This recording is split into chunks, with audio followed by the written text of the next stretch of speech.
মহরম উপলক্ষে পীরের মাজারে বিভিন্ন ধর্মের মানুষের পুজো দেওয়া বা মানান করার এই প্রথাটি মূলত অসাম্প্রদায়িকতা ও ধর্মীয় সম্প্রীতির এক অনন্য নিদর্শন। ইসলাম ধর্মের শোকবাহ ঘটনায় কারবালার যুদ্ধ ও পবিত্র আশুরার প্রেক্ষাপট এই আয়োজন হলেও বাংলায় এটি বহু শতাব্দী ধরে সব ধর্মের মানুষের মিলন মেলায় পরিণত হয়েছে। এমনই চিত্র ধরা পড়ল হরিরামপুর বিধানসভার বুনিয়াদপুর পুরসভার পীরতলা এলাকায় পীরের মাজারে। শুক্রবার বিকেল 5টা নাগাদ পীরের মাজারে পুজো দিতে বহু দূরান্ত থেকে লোকজন আসে তাদের মনস্কামনা পূরণের জন্য।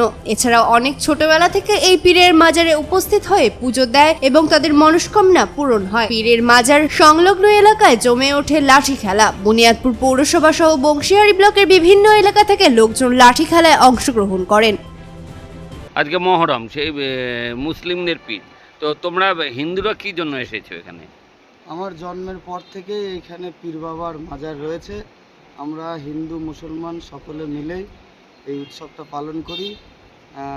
আমি জাতি ধর্ম এগুলো বুঝি না, কিন্তু এখানে সবাই আমরা একসাথে আসি এবং এই বিশেষ দিনে আমরা এই পূজা অর্চনার মাধ্যমে আমরা পালন করি।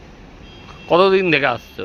আমি জন্মের পর থেকেই দেখছি যে এখানে পীরের মাজার আছে এবং এখানে এই বিশেষ দিনটা পালন করা হয়। তোমার নাম? আমার নাম কাজল সাহা। হরিরামপুর থেকে অমিত মোহন্তের রিপোর্ট, কুলিক নিউজ।